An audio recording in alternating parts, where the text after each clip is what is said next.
ആരുഷി അവന്റെ കൈ പിടിച്ചുകൊണ്ട് തലയാട്ടി. ദേഷ്യം കൊണ്ട് പതഞ്ഞു പൊങ്ങിയിരുന്നെങ്കിലും അപ്പോഴത്തെ ആരുഷിയുടെ ഭാവം കണ്ടവൻ സ്വയം നിയന്ത്രിച്ചു.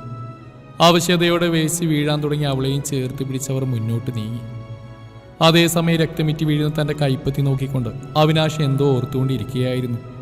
മുന്നിൽ പതഞ്ഞുകൊണ്ടിരുന്ന തണുത്ത ബിയർ ഗ്ലാസ്സിലേക്ക് അവൻ തന്റെ കൈ മുക്കിവെച്ച് കണ്ണുകൾ അടച്ചിരുന്നു. നേരം പാതിരാ കഴിഞ്ഞിരുന്നു. ആരുഷി വസ്ത്രം പോലും മാറാതെ ഒരേ ഇരിപ്പായിരുന്നു. ആരോ നല്ല ഉറക്കമാണ്. എല്ലാം മറന്നുറങ്ങുന്ന അവനെ നോക്കിയപ്പോൾ ഒരേ സമയം അവളുടെ കണ്ണിൽ സന്തോഷവും സങ്കടവും തെളിഞ്ഞു. അവൾ മെല്ലെ എഴുന്നേറ്റ് കുളിമുറിയിലേക്ക് നടന്നു. ഷവർ തുറന്ന് കണ്ണുകൾ അടച്ചുകൊണ്ട് ജീവനറ്റ പോലെ കുറേ നേരം ആ ജലധാരയ്ക്കു മുമ്പിൽ നിന്നു. എത്ര നേരം കഴിഞ്ഞുവെന്നറിയില്ല. ആരുഷി ടവലെടുത്ത് ദേഹം തുവർത്തിക്കൊണ്ട് ഹാങ്ങറിൽ വെച്ചിരുന്ന വസ്ത്രമെടുത്ത് ധരിക്കാൻ തുടങ്ങിയപ്പോൾ ആകസ്മികമായി അവൾ മുന്നിലുണ്ടായിരുന്ന നിലക്കണ്ണാടിയിലേക്ക് നോക്കിപ്പോയി. ഞെട്ടിലോടെ അവൾ വീണ്ടും സൂക്ഷിച്ചു നോക്കി. നെറുകയിൽ അപ്പോഴും മായാത്ത ചുവപ്പ് നിറം. ഉണങ്ങിപ്പിടിച്ച രക്തക്കറയായതിനാൽ അതിന് വല്ലാതെ ഇളക്കമൊന്നും തട്ടിയിരുന്നില്ല. അരുതാത്ത എന്തോ കണ്ട പോലെ അവൾ വെപ്രാളപ്പെട്ട് കയ്യിൽ വെള്ളമെടുത്തുകൊണ്ട് അമർത്തി തുടച്ചു. ദേഷ്യം കൊണ്ടും സങ്കടം കൊണ്ട് അവൾ വിറക്കുന്നുണ്ടായിരുന്നു. നെറുകയിൽ നിന്നത് മാഞ്ഞു പോയിട്ടും അവൾ വേദനിക്കുവോളം വീണ്ടും വീണ്ടും അമർത്തി തുടച്ചുകൊണ്ടേയിരുന്നു. സാമുൽ വിളിക്കുന്ന കേട്ടാണ് അവിനാശ് ഉണർന്ന്. സമയം എന്താണെന്ന് നോക്കി അവിനാശ് ഞെട്ടലോടെ ചാടി എഴുന്നേറ്റു. നേരെ ഒരുപാട് വൈകിയിരുന്നു. ഇന്നലെ ഉറങ്ങാൻ ഒരുപാട് വൈകിപ്പോയതാണ് പ്രശ്നമായത്. അവൻ വേഗം കുളിമുറിയിലേക്ക് നടന്നു. കാറ് ഡ്രൈവ് ചെയ്യുന്നതിനിടയിൽ സാമുൽ ഇടയ്ക്കിടെ ഒളിയെണ്ണിട്ട് അവിനാശിനെ നോക്കുന്നുണ്ടായിരുന്നു. എന്തുപറ്റി സാർ, കുറെ നേരമായാലും ഒരു ആലോചന?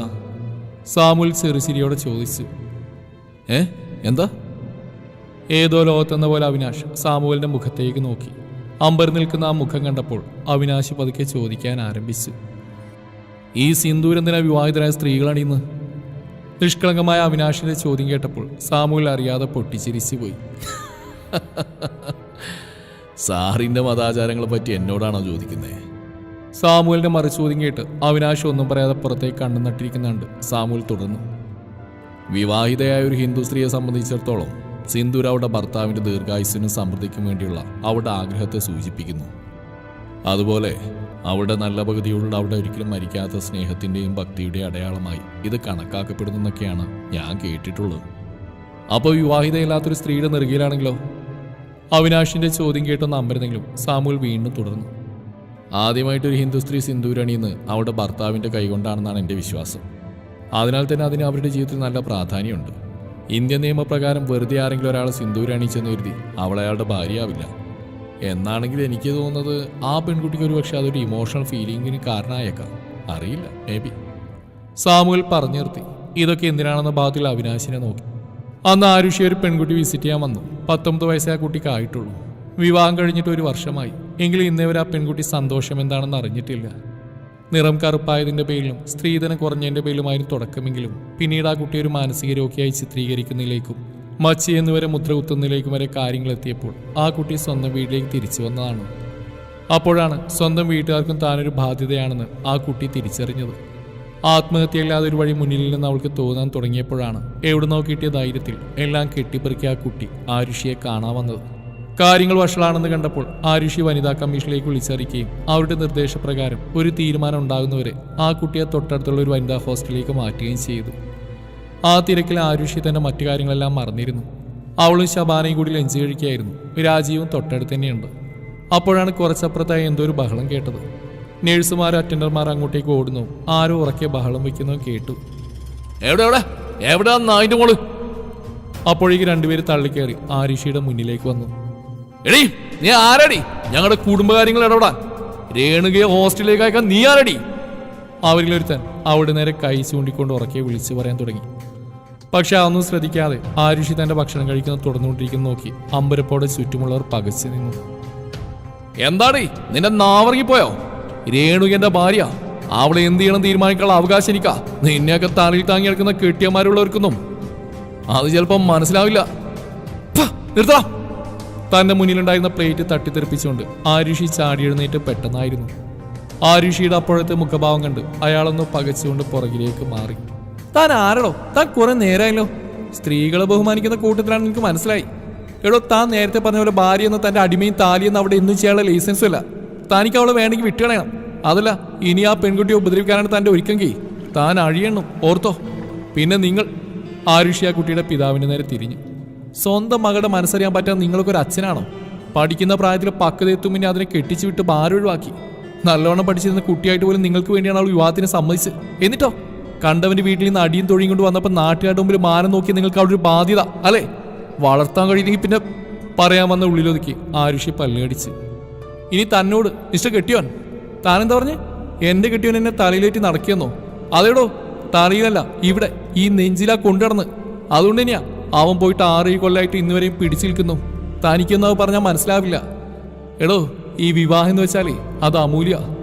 തമ്മിൽ മനസ്സിലാക്കി മത്സരിച്ച് സ്നേഹിക്കാൻ തുടങ്ങിയ അതിനോളം മനോഹരമായ മറ്റൊരു ബന്ധം ഈ ലോകത്ത് കാണില്ല. അത് പറഞ്ഞപ്പോഴേക്ക് ആരുഷിയുടെ ശബ്ദമിടറിയത് രാജീവ് ശ്രദ്ധിച്ചു.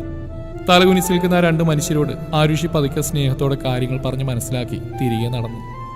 നിറഞ്ഞു തുളുമ്പിരുന്ന ആ കണ്ണുകളിൽ നിന്നൊരു തുള്ളി താഴെ വീണുടഞ്ഞ് ഒരാൾ മാത്രം കണ്ടിരുന്നു. നേരം വൈകുന്നേരമായി തുടങ്ങിയിരുന്നു. ആരുഷിയുടെ ഡ്യൂട്ടി കഴിയാറായി. തൻ്റെ ഫയലുകളൊക്കെ എടുത്ത് അവൾ അതെല്ലാം ഷെൽഫിൽ വെക്കുമ്പോഴാണ് ക്യാബിൻ്റെ ഡോർ അടഞ്ഞ ശബ്ദം കേട്ടത്. അവിനാശ്, താനെന്തെവിടെ? വാട്ട്? താനെന്തെന്നെ വിളിച്ച്? Call me sir, I am your boss now. Avinash ദേഷ്യത്തോടെ മുരണ്ടു. Okay mister respected Avinash Arora, ഇദ്ദേഹം എന്തിനാണോ ഇവിടെ വന്ന്? എൻ്റെ ഒരു എംപ്ലോയിയുടെ അടുത്ത് വരാൻ എനിക്കിനി മാനേഴ്സ് വേണോ? ഇഷ്ടക്കേട് പുറത്ത് കാണിച്ചുകൊണ്ട് അവൻ ചോദിച്ചു. അതിന് വേണ്ട, പക്ഷേ ഒരു ലേഡി എംപ്ലോയി തനിച്ചുള്ള ക്യാബിൽ കയറി വന്ന് വാതിലകത്തേക്ക് കുറ്റിയിടുന്നു. അല്പം മാനേഴ്സ് അല്ലേ സർ? ആരുഷി മുന്നോട്ട് കിടന്ന് വാതിലിന് നേരെ കൈനീട്ടിയത് ആ കൈത്തണ്ടയിൽ മുറുക്കെ പിടിച്ചവളെ അവിനാശ് അരികിലേക്ക് വലിച്ചു. What do you want?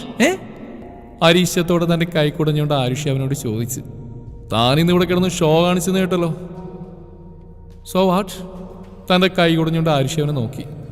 ആഹാ, അതുകൊണ്ട് എന്താണെന്നോ? ഇത് എൻ്റെ ഹോസ്പിറ്റലാ. ഇവിടെ നടക്കുന്ന തെലുങ്ക് പടത്തിൻ്റെ ഷൂട്ടിംഗ് അല്ല. താനിന്ന് ചെയ്തെല്ലാം ഹോസ്പിറ്റലിന് നെഗറ്റീവ് പബ്ലിസിറ്റി മാത്രമേ തരൂ. ഓക്കെ, അപ്പോൾ സാറ് വല്ലാണ്ട് ബുദ്ധിമുട്ടുണ്ട.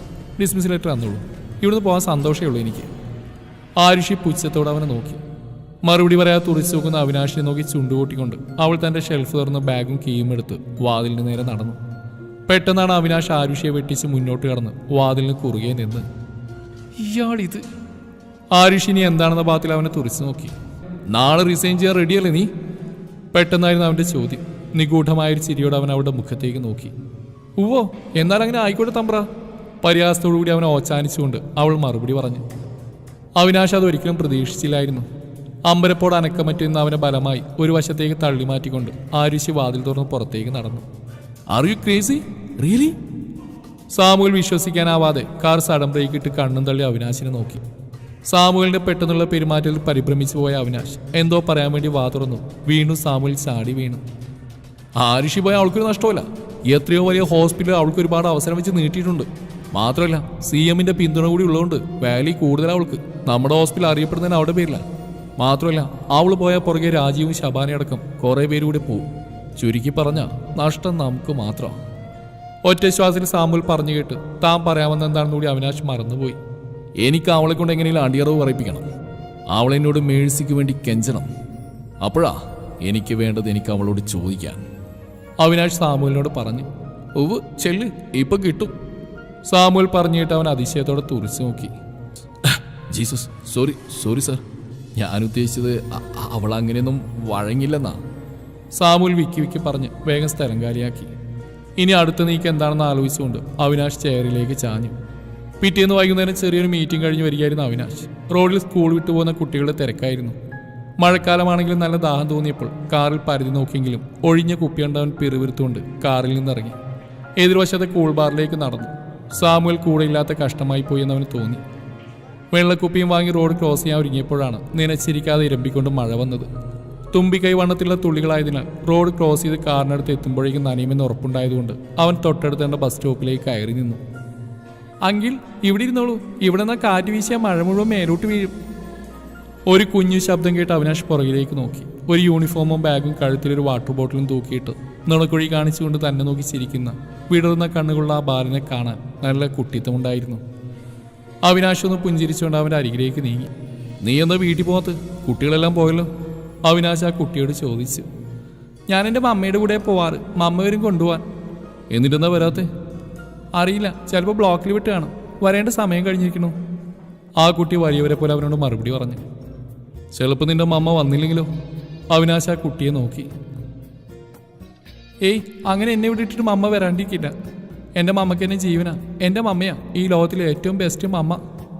അവൻ ആത്മവിശ്വാസത്തോടെ പറയുന്നത് കേട്ട് അവിനാശിൻ്റെ മനസ്സിൽ പെട്ടെന്ന് തൻ്റെ അമ്മയെയും പ്രതീക്ഷിച്ചുകൊണ്ട് തേങ്ങി കരഞ്ഞ് തെരുവിലൂടെ നടക്കുന്ന ഒരു കുഞ്ഞിൻ്റെ മുഖം ഉറവന്നു. അവൻ്റെ മുഖം വലിഞ്ഞു മുറുകി. ലോകത്തുള്ള എല്ലാ കുട്ടികളുടെയും വിചാരം അവരുടെ അമ്മയാണ് നല്ലതെന്നാ. പക്ഷെ ഒരു നല്ല ജീവിതത്തിന് മക്കൾ തടസ്സമാണെന്ന് കണ്ടാ ഉപേക്ഷിച്ച് കളയാൻ അവർ മടിക്കില്ല. ആ കുട്ടിയുടെ മുഖത്തേക്ക് നോക്കി അവിനാശ് മെല്ലെ പറഞ്ഞു, നോ, എൻ്റെ മമ്മ അങ്ങനെയും ചെയ്യില്ല. എൻ്റെ മമ്മ പറയാറുണ്ട് മമ്മ ജീവിക്കുന്ന പോലെ എനിക്ക് വേണ്ടിയാണെന്ന്. നിഷേധാർത്ഥത്തിൽ തലയാട്ടിക്കൊണ്ട് ആ കുട്ടി ഉറക്കെ പറഞ്ഞു. അവൻ്റെ നിറഞ്ഞു തുളുമ്പിയ കണ്ണുകൾ കണ്ടപ്പോഴാണ് തൻ്റെ വാക്കുകൾ കുറച്ച് ക്രൂരമായി പോയെന്ന് അവിനാശിന് മനസ്സിലായത്.